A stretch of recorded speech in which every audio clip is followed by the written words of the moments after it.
Hello दोस्तों, कैसे आप सभी। मैं भी सिंह आप सभी का मैथमेट भी सिंह में स्वागत करता हूं और मैं आशा करता हूं कि आप सभी स्वस्थ होंगे, मस्त होंगे और अपनी पढ़ाई व सेहत का भी अच्छे से ख्याल रख रहे होंगे। तो आज हम स्टार्ट करने जा रहे हैं टाइम एंड डिस्टेंस। तो टाइम एंड डिस्टेंस पूरा का पूरा नया टॉपिक स्टार्ट होने जा रहा है। इससे पहले हम टाइम एंड वर्क भी स्टार्ट कर चुके हैं, वो भी टॉपिक आपको देख लेना चाहिए क्योंकि हमारे पूरे के पूरे टॉपिक बेसिक से जाते हैं, कोई भी ट्रिक नहीं रहता है इनमें। तो बेसिक अगर आपको स्ट्रॉन्ग करना है तो आपके लिए ये चैनल काफ़ी ज़्यादा यूजफुल रहने वाला है। और टाइम एंड डिस्टेंस में आप क्या पढ़ते हैं, समय, चाल, दूरी पढ़ते हैं, तो ये पूरी की पूरी चीज़ इसमें डिस्कस होंगी और क्या क्या होता है, कैसे कैसे होता है, ये सारा का सारा इसमें होने वाला है। तो अगर चैनल से आपको फायदा होता है तो इनमें से आप कुछ कर भी सकते हैं और इनके माध्यम से हमसे आप जुड़ भी सकते हैं। तो देखो, जब भी आप इस टॉपिक को देखो, चाल, दूरी और समय, तो टीडीएस बोल सकते हैं, टाइम डिस्टेंस स्पीड, जो भी बोलना चाहे। देखो, चाल क्या है? चाल एक ऐसी राशि है कि इसके लिए आपको दो राशि चाहिए। मैं कहूँ मैं 100 से चल रहा हूँ, तो आप कहेंगे जी आप गलत बोल रहे हैं कि 100 से चल रहा हूँ का मतलब क्या है। या तो कहेंगे कि आप 100 किमी प्रति आवर से चल रहे हैं, या 100 मीटर पर सेकंड से चल रहे हैं, या फिर 100 माइल प्रति आवर से चल रहे हैं। जो भी यूनिट आप लगाना चाहेंगे, जब तक आप यूनिट नहीं लगाएंगे तो जब तक आपकी क्या नहीं बन पाएगी, चाल नहीं बन पाएगी। तो देखो, चाल के लिए आप क्या कर रहे हैं कि किलोमीटर प्रति आवर का मतलब ऊपर आपको दूरी रखनी है, नीचे आपको समय रखना है। तो ये इसका फॉर्मूला होता है। क्योंकि जब भी आप कोई मात्रक लगाते हैं, मात्रक लगते किसके ऊपर है? जब उसका पहले कोई ना कोई ऐसा ही मात्रक होगा, या फिर जैसे भी मात्रक होते हैं, देखो इसको किस में मापते हैं, दूरी को केएम में, टाइम को कितने में मापते हैं, एच में मापते हैं, तो केएम प्रति आवर। या फिर दूरी को किस में मापते हैं आप, मीटर में, इसको किस में मापते हैं सेकंड में, तो मीटर पर सेकंड। तो इस प्रकार से आप इसको क्या करते हैं, डेरिवेट कर पाते हैं। तो आपको हमेशा ध्यान रखना है कि स्पीड बराबर क्या होता है आपका, स्पीड बराबर होता है मेरा डिस्टेंस अपॉन टाइम। ठीक है जी। तो ये फॉर्मूला पूरे के पूरे सेशन में काफी यूज होगा। देखो, ये चैप्टर क्यों आसान है, क्योंकि तीन ही चीज पूछेगा, या स्पीड पूछेगा, या डिस्टेंस पूछेगा, या टाइम पूछेगा। इसके अलावा आपसे कुछ नहीं पूछा जाएगा। तो जब तक आप कोई भी चीज नहीं लगाएंगे मात्रक की, तो जब तक आपके लिए ये सॉरी क्या नहीं होगा, निकल नहीं पाएगा। तो देखो, आपने एक चीज जरूर सुनी होगी, किलोमीटर प्रति आवर और मीटर प्रति सेकंड। तो इस पर पूरी की पूरी मैं डिटेल में डिस्कस करने जा रहा हूं। क्योंकि जब भी आप किलोमीटर प्रति आवर लिखते हैं तो 1 किलोमीटर में कितना मीटर होता है, आप कहते हैं जी 1000। अब 1 आवर में कितना सेकंड होता है, तो देखो ये मैंने मिनट में चेंज किया, ये मैंने सेकंड में चेंज किया। तो आप कहेंगे कि 1000 अपॉन 3600 मीटर पर सेकंड। तो 20 से 20, 20 से 20, तो 5/18। तो ये क्या आ चुका है मेरा, मीटर पर सेकंड। तो जब भी आप किलोमीटर प्रति आवर को मीटर पर सेकंड में चेंज करेंगे तो 5/18 से क्या करते हैं, मल्टीप्लाई करते हैं। अब मैं थोड़ा सा उल्टा आता हूं कि ये क्या लिख रही है मेरी, मीटर पर सेकंड। तो 1 मीटर में कितने किलोमीटर होते हैं, तो आप कहेंगे जी 1/1000 किलोमीटर। अब 1 सेकंड में कितने घंटा होते हैं, तो आप कहेंगे जी 1/3600 घंटा। तो ये क्या हो गया मेरा, पहली देखो हमेशा पहली चौथी के पास जाती है, दूसरी तीसरी के पास जाती है। तो 3600 अपॉन 1000 हो चुका है मेरा, फिर से काट दो। तो ये क्या हो गया मेरा, 18/5। तो ये किस में चेंज हो गया मेरा, किलोमीटर प्रति आवर। तो जब भी मीटर पर सेकंड या फिर किलोमीटर प्रति आवर कैसे कैसे आपको जाना होता है, तो उसके लिए आपके पास ये वाला डिस्कशन होना चाहिए। अब इसमें एक चीज आती है, वो है कि देखो आपका एक तो फॉर्मूला होता है स्पीड बराबर डिस्टेंस अपॉन टाइम। ठीक है, काफी डिटेल में डिस्कस होगा पूरा का पूरा टॉपिक, चाहे सीजीएल मेंस हो चाहे प्री हो, जो भी अगर आप एग्जाम दे रहे हैं तो वो यहीं से आने वाला है। अगर मैं बात करूं एवरेज स्पीड की, एवरेज का मतलब होता क्या है आपका, एवरेज का मतलब होता है संख्याओं का योग अपॉन संख्याओं की संख्या। तो यहां पर देखो total distance upon total time. तो जब भी आप एवरेज निकालने जाएंगे तो total distance upon total time करना है, और उसके माध्यम से आप क्या निकाल पाएंगे, एवरेज निकाल पाएंगे। अब देखो, एवरेज के लिए मैं आपको एक छोटा सा एग्जांपल लेकर समझाने की इसे कोशिश करूंगा, और आपको मेरा साथ देना है। कि मान लो आप ये दो डिस्टेंस है, एक डिस्टेंस है मान लो डी दूरी, आप x किमी प्रति आवर से जा रहे हैं और y किमी प्रति आवर से आप आ रहे हैं। तो तो अब इसमें पूछेगा आपसे कि मेरी दोनों तरफ से एवरेज स्पीड क्या है। जैसे कि मान लो कि आप किसी प्लेस से कहीं पर गए, मान लो कि आप यहाँ पर बैठे, वहां से आगरा गए, तो आगरा जाने में आपकी स्पीड कुछ थी और आगरा से वापस आने में आपकी स्पीड कुछ थी। तो आपको अल्टीमेट आप एवरेज निकालते हैं तो आप देखते हैं कि आपकी नॉर्मल स्पीड ज़्यादा 30 की आएगी या 40 की आएगी। अगर आप बैक से जा रहे हैं तो अल्टीमेट 40 से कभी ज़्यादा नहीं आती है एवरेज स्पीड। तो आप एवरेज स्पीड कैसे कैलकुलेट करते हैं, तो उसके लिए मैं आपको पहले इसका पूरा का पूरा डेरिवेट बता पाता हूँ। देखो S बराबर डी अपॉन टी होता है, ये आपको पूरे के पूरे में ध्यान रखना है। तो मान लो मैं जहां से क्या निकालूं, टाइम क्या होगा, डी अपॉन एस होगा, कोई दोहराई की बात नहीं। देखो मैंने T1 में जहां से निकालूं तो मैंने D दूरी किससे तय की, X से तय की। मैं T2 निकालूं तो मैंने वही D दूरी किससे तय की, Y से तय की। अब मैं एवरेज के लिए क्या करते हैं, total distance upon total time. अब देखो D दूरी तो आपने जाने में तय की इधर से और D दूरी आप लोगों को आने में तय की, तो आपकी टोटल डिस्टेंस कितनी हो चुकी है, टोटल डिस्टेंस हो चुकी है जी आपकी 2T। अब टोटल टाइम क्या है आपका, टोटल टाइम है मेरा D upon x plus D upon y, T1 प्लस T2 है, ठीक है। तो यहां से मेरी एवरेज स्पीड 2D।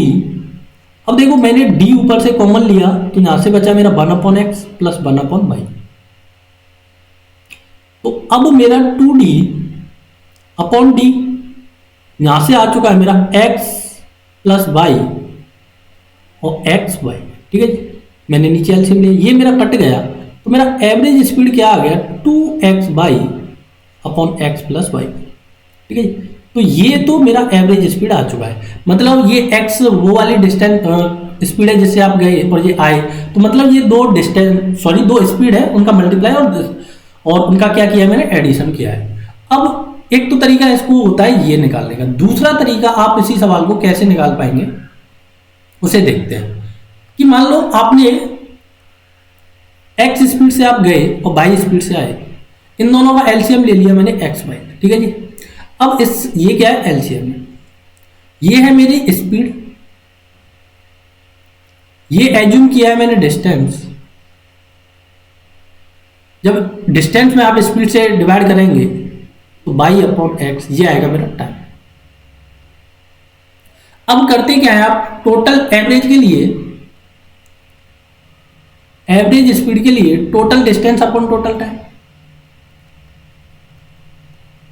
तो total distance upon total time. अब देखो टोटल डिस्टेंस क्या है आपकी, एक्स वाई है, लेकिन एक्स वाई वन साइडेड है। अगर टू साइड के लिए जाएंगे तो आपको 2 का मल्टीप्लाई करना पड़ेगा या फिर एक्स वाई आपको फिर से जोड़ना। टोटल टाइम क्या है मेरा, एक टाइम ये है और एक टाइम ये है, तो x y, x plus y. तो यही आपका फिर से फॉर्मूला वही आ चुका है, एक्स प्लस वाई। तो जब भी आप एवरेज स्पीड निकालें तो आपको इसका यूटिलाइज करना है। देखो अगर ये आपको याद रहता है अच्छी बात है, नहीं रहता है तो आपको इस तरीके के साथ जाना होता है। तो अब आते हैं कि कैसे अपन लोग एवरेज स्पीड कैलकुलेट कर पाते हैं। तो देखो पहला सवाल आता है एवरेज स्पीड निकालने का कि कोई लड़का 75 किमी प्रति आवर से स्कूल जाता है और 50 से वापस आता है, तो औसत चाल क्या है। देखो ये आपका होम है और ये आपका स्कूल है, तो जाने में और आने में आपके होम और स्कूल के बीच की डिस्टेंस तो तय होगी नहीं कि आप गए तो जब 6 किलोमीटर थी, आए तो 5 किलोमीटर हो गई। तो डिस्टेंस यहाँ पर क्या हो चुकी है, कांस्टेंट हो चुकी है। तो जब भी, अब देखो मैं पहले पूरा बेसिक बताऊं तो 75 से गया, 50 से आया, मान लो वो डिस्टेंस थी मेरी d, तो T1 आपका क्या हो गया है, यहाँ से d अपॉन 75 आ गया, और T2 क्या आ चुका है आपका, d अपॉन 50 आ चुका है।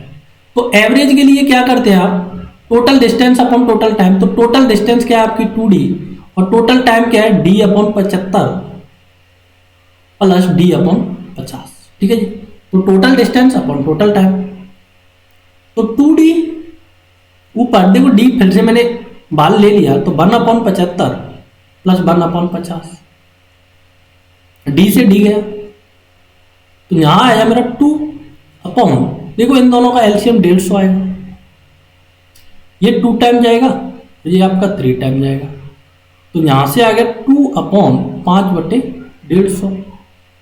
अब क्या है, 150 तो मेरा ऊपर चला जाएगा और 5 मेरा नीचे रह जाएगा, क्योंकि जिसके नीचे कुछ नहीं है उसके नीचे 1 बैठाते हैं, तो पहली चौथी दूसरी तीसरी, तो 2 अपॉन 150/5, तो 150/5 2/150/5, तो यहाँ से आप इसे बड़ी आसानी के साथ कटेंगे तो ये गया मेरा 30 टाइम, तो मेरा एवरेज स्पीड आ चुका है 60 किलोमीटर पर आवर। तो इस प्रकार से आप इस सवाल को बनाएंगे। अब लेकिन आपको ये सवाल ऐसे पेपर में नहीं करना है क्योंकि ये हो रहा है टाइम टेकिंग। अब करेंगे कैसे पेपर में कि देखो, एक तो आपको ये याद रहे तो ज़्यादा बेटर ही है, नहीं रहे तो कोई दिक्कत नहीं है कि जब ये कब लगता है, जब मेरी डिस्टेंस कांस्टेंट हो। तो वो क्या है 75, वो क्या है 50, और 75 और 50 का योग कितना होता है 125 होता है। तो ये गया मेरा 3 बार और ये गया मेरा 5 बार और ये गया मेरा 10 बार, तो ये आ गया आपका 60 किलोमीटर पर था। तो जैसे भी आप कर पाते हैं कर पाए 75, 50, 150, 2, 3, अब ये एक टाइम का है तो 2 टाइम के लिए 2/150 बाई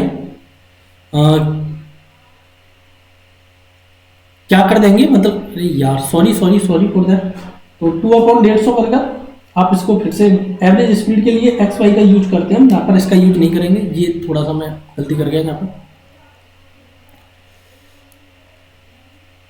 तो मेरा एक्स वाई दे रखा है तो मैं पूरा का पूरा ये फॉर्मूला ही आ चुका है, तो आपको फॉर्मूले से ही करना पड़ेगा 275 मल्टीप्लाई 150, ठीक है जी। तो फिर से वही रिपीट होगा। तो अब आते हैं हम नेक्स्ट सवाल पर कि ये तो 2 का मुद्दा था, अब 3 के मुद्दे को हम कैसे संभालेंगे कि एक व्यक्ति एक निश्चित दूरी 10 किमी प्रति आवर से तय करता है, अगले उतनी ही दूरी, देखो ये हम करा रहे हैं वो किसके लिए, जब डिस्टेंस आपकी कैसी होगी, कांस्टेंट होगी। 12 किमी प्रति आवर से तय करता है और अंतिम उतनी दूरी 15 किमी प्रति आवर से तय करता है, तो उसकी औसत चाल क्या है। कि अब आपको औसत चाल बताना है तो कैसे करेंगे कि औसत चाल उसकी क्या है। पहले तो देखो 10 से तय किया, 12 से तय किया और कितने से तय किया, 15 से तय किया, तो एलसीएम कितना आया 60 आया। यहाँ पर आप 6 लिखेंगे, यहाँ पर 5 लिखेंगे, यहाँ पर क्या लिखेंगे आप 4 लिखेंगे। तो टोटल डिस्टेंस क्या होगी, तो टोटल डिस्टेंस आपकी देखो 3 डिस्टेंस बराबर बराबर है, तो 3 × 60 अपॉन यहाँ से क्या हो गया आपका टोटल टाइम आ चुका है मेरा 15, तो ये कितने बार गया मेरा 4 बार, तो एवरेज स्पीड आ चुकी है मेरी 12 किलोमीटर प्रति आवर, ठीक है जी। तो 12 किलोमीटर प्रति आवर मेरी एवरेज स्पीड आ चुकी है। अब देखो इसके लिए भी मैं आपको लिए एक तरीका बताता हूँ कि आप इसको फॉर्मूला कैसे जनरेट कर पाते हो। कि मान लो आपने कोई डिस्टेंस है, ये सारी की सारी डी डिस्टेंस है, यहाँ से यहाँ तक डी, यहाँ से यहाँ तक डी, ये यहाँ से यहाँ तक, ठीक है जी। ये की आपने x किलोमीटर प्रति आवर से, ये की आपने यहाँ से यहाँ तक x से की, यहाँ से यहाँ तक y से की, और यहाँ से यहाँ तक किससे की आपने z किलोमीटर प्रति आवर से तय की, ठीक है जी। तो अब क्या करेंगे आप कि ऐसे आप 3 डंडी बनाएं, x y z यहाँ पर लिखें, तो ये क्या है मेरी स्पीड है, x y z, ये क्या है मेरी डिस्टेंस है, तो यहाँ पर क्या बचेगा y z, यहाँ पर x z, और यहाँ पर क्या बचेगा मेरा x y, ठीक है जी। अब क्या करते हैं total distance upon total time, तो एवरेज स्पीड के लिए total distance x y z plus x y z plus x y z, क्यों 3 बार, क्योंकि 3 डिस्टेंस है मेरी। अब यहाँ पर मेरा ये क्या है y z, x z plus x y, तो इसे क्या लिखते हैं 3xyz upon y z plus x z plus. तो अगर आप इसको भी याद रख पाते हैं तो ये आपका मैटर है, अगर नहीं रखते हैं तो भी कोई दिक्कत नहीं है, जैसे भी आप करना चाहें वैसे भी आप कर सकते हैं। आते हैं नेक्स्ट सवाल पर। ये हो चुका है हमारा कि एक व्यक्ति एक निश्चित दूरी 10 किमी प्रति आवर से तय करता है, अगला उतना ही दूरी 15 किमी से तय करता है, अगला उतना ही दूरी 20 से तय करता है, और अंतिम उतनी ही दूरी 30 किमी से प्रति आवर से तय करता है, तो उसका औसत चाल क्या है। अब देखो इसमें क्या कर दिया, इसमें 4 डिस्टेंस दे दिया आपको, तो 4 डिस्टेंस के लिए आप क्या करेंगे, डरेंगे थोड़ी ना, 4 डंडे बनाएंगे, 10, 15, 20 और 30।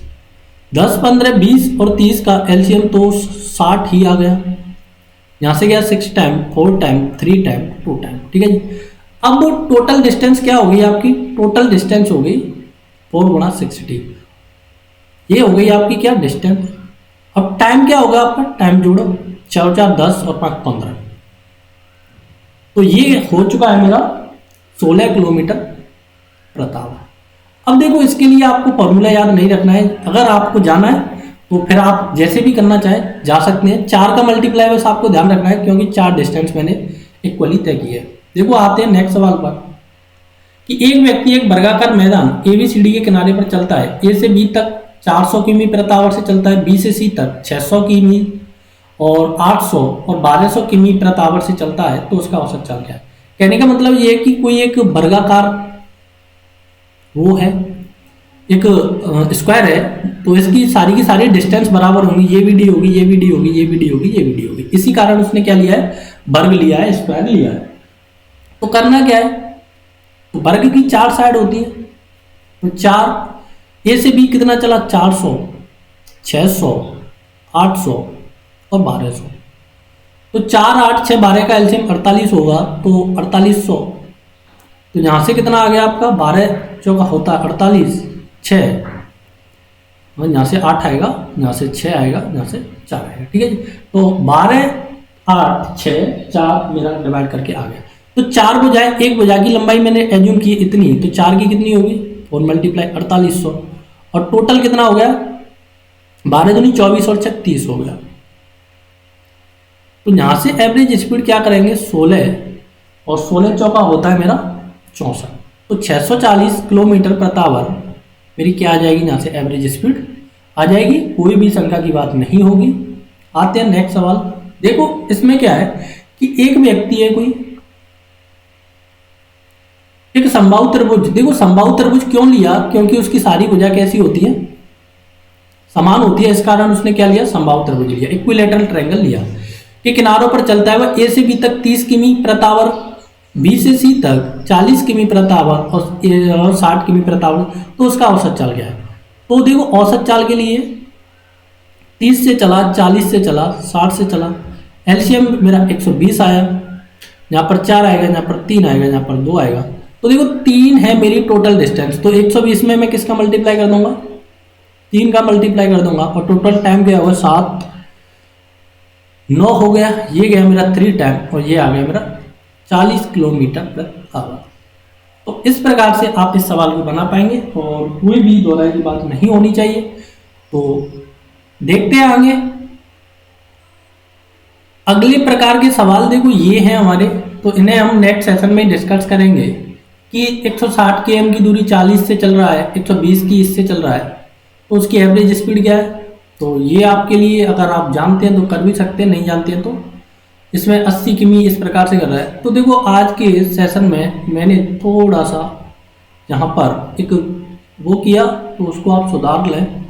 तो वो ये देखो मैं देखो 75 से चला, 50 से चला, तो एलसीएम 150 आया, तो ये कितना बार गया 2 टाइम गया, ये 3 टाइम गया, तो टोटल डिस्टेंस कितनी होगी 2 मल्टीप्लाई 150, टोटल टाइम कितना है जी 5, तो ये कितने बार गया आपका 30 बार, तो ये फिर से क्या आ गया 60 किलोमीटर प्रति आवर आ गया। तो मैं इसको पहले थोड़ा सा मेरे दिमाग से मिसिंग हो गया था, माइंड मिसिंग कर गया इसको, तो इसके लिए मैं आपसे माफ़ी चाहता हूँ। तो इसको आप इस प्रकार से भी करेंगे, सारे के सारे सवाल होंगे पूरा का पूरा बेसिक से होंगे। ये आपके लिए रेंट वर्क है, आपको ये रेंट पर करके आना है और कमेंट बॉक्स में आंसर बताने हैं। तो जब तक के लिए Jai Hind, thank you for watching, take care, bye bye.